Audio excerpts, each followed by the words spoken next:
여러분이 부자가 될 가능성이 얼마나 있는지 확인할 수 있는 간단 테스트 내겠습니다.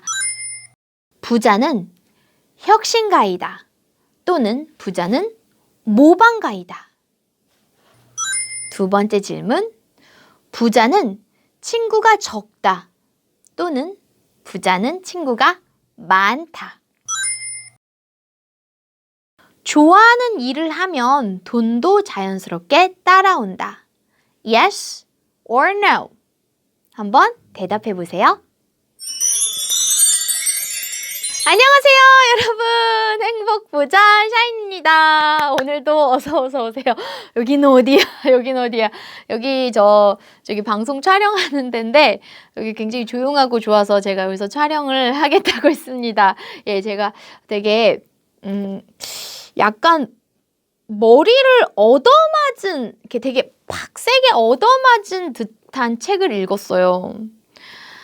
상식 밖의 부자들 이라는 이 책을 읽었는데 여러분들에게 아까 문제 내어드린 거 있잖아요.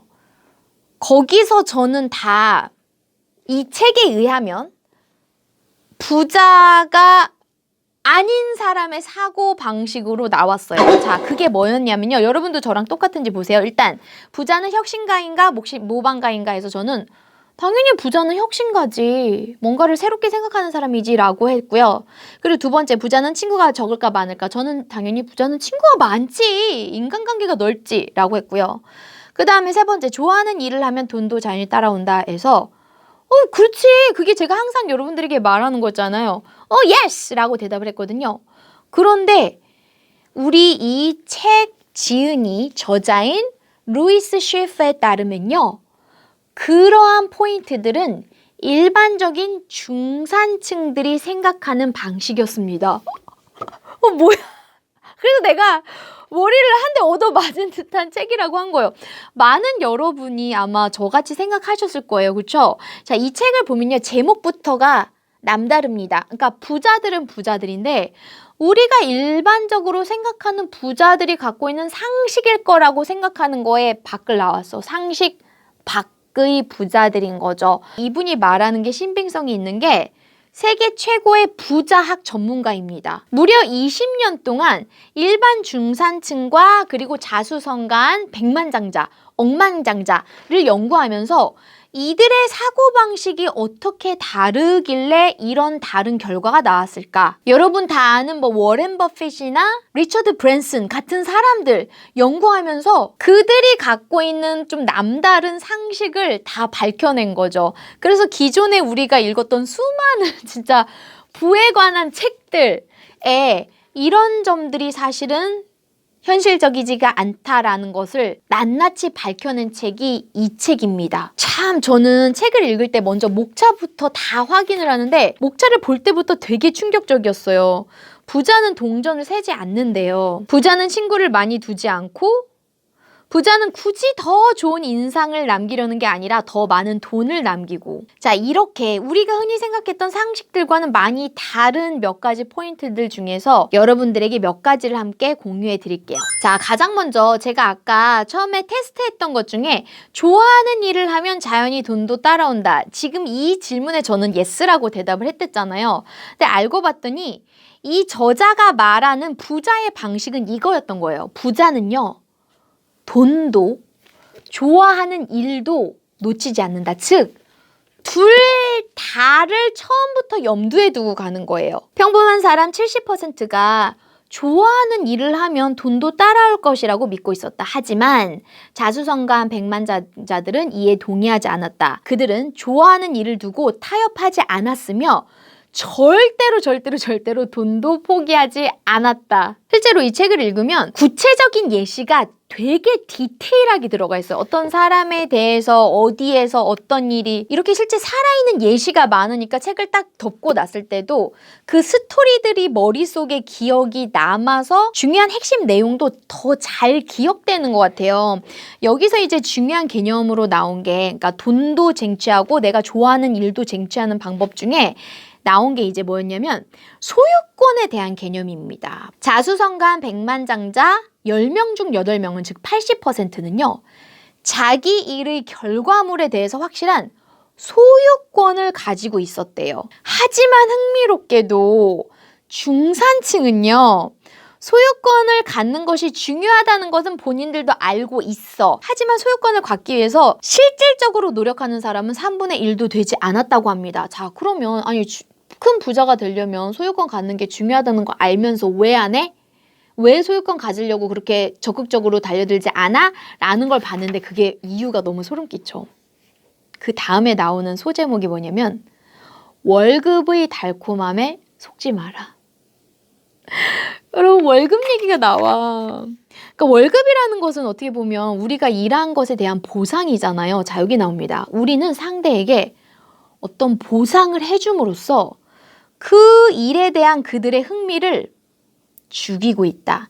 즉 사람들이 월급을 받으면 그거 한 만큼만 일한다라는 거죠. 이것을 저자는 월급 봉투 무기력증이라고 표현을 합니다. 월급 봉투라고 하는 것은 통제 속에서 일한 결과물을 냈으니까 월급이 날라오는 거잖아요. 이거는 결국은 통제 지향성이 높은 사람들을 만들어내. 하지만 진짜 부자들은 통제 지향성이 높은 게 아니라 뭐가 높아? 자율 지향성이 높다라는 거예요. 잘 생각해 보세요, 여러분. 냉철하게. 본인은 통제 지향성이 높습니까? 자율 지향성이 높습니까? 혹시 달마다 조금씩 날라오는 그 페이체크, 월급 봉투 때문에 본인도 모르게 통제 지향성이 길러지지는 않았는지 모르겠어요.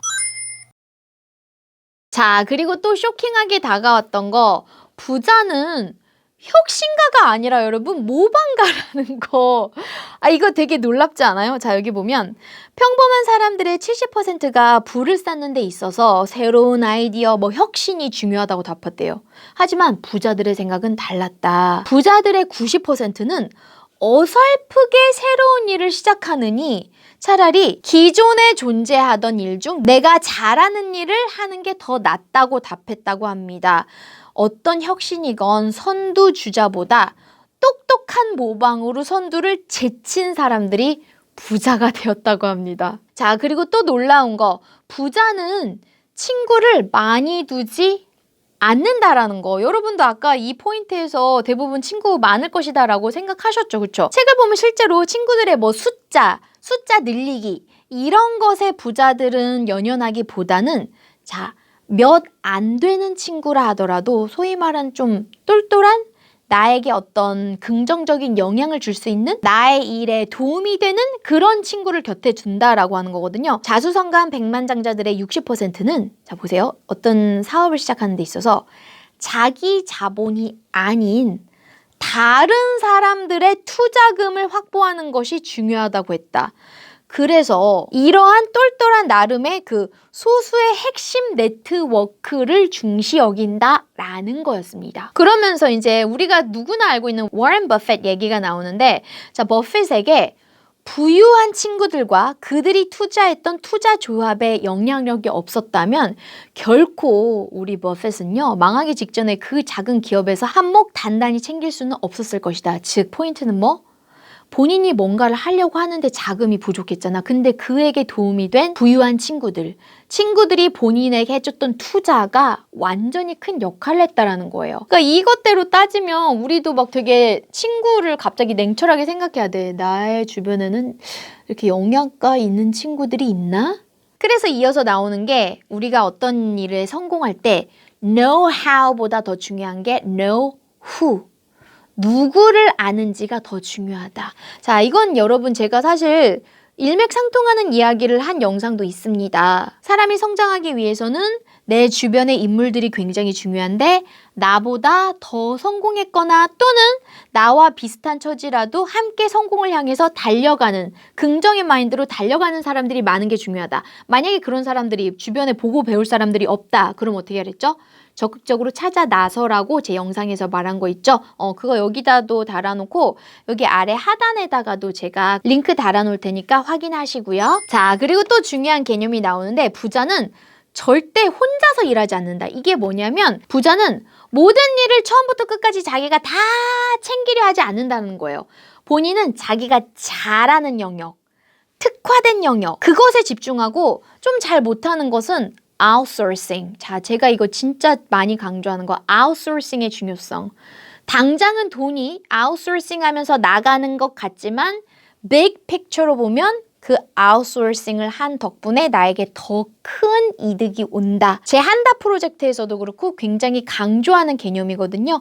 여기서도 백만장자들의 비결로 손꼽히고 있네요. 백만장자들은 자기가 못하는 일은 자기보다 더 잘하는 사람한테 맡기고 그 시간 동안 나는 어떤 일을 하면서 돈을 더 잘 벌 수가 있을까? 그것을 궁리한다고 하죠. 그리고 또 이 책이 되게 고맙고 감사한 게 마지막 챕터에 이 백만장자들이 실제로 실천했던 그 습관, 행동을 정리한 것을 나름 포맷화해서 여기 알려주고 있어요. 4가지입니다. 여러분 잘 들으세요. 4가지를 합니다. 여러분도 이 4가지 하면 백만장자?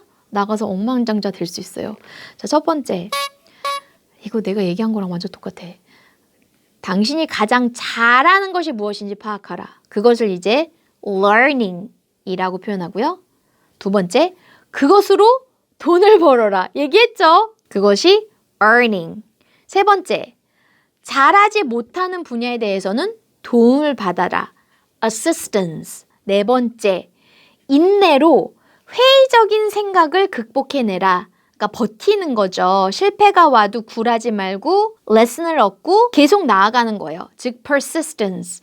자, 요 4가지입니다. 제가 뭐 라이브 방송에서도 여러분들에게 많이 얘기했던 그런 프로세스가 또 앞부분에 들어가 있죠. 네, 여러분 어떤가요? 상식밖의 부자들. 저는 읽으면서 진짜 이렇게 좀 머리를 많이 두드려 맞은 듯한 책은 굉장히 모처럼인 것 같아요. 그래서 감사하고 내용이 굉장히 알차거든요. 사례가 굉장히 풍성하게 들어있어서 여러분들도 아마 첫 장부터 이렇게 읽으면서 재밌게 그리고 많은 걸 배우면서 읽을 수 있을 것 같아요. 적극 추천드리는 책입니다. 이상으로 상식밖의 부자들 리뷰를 마칠게요.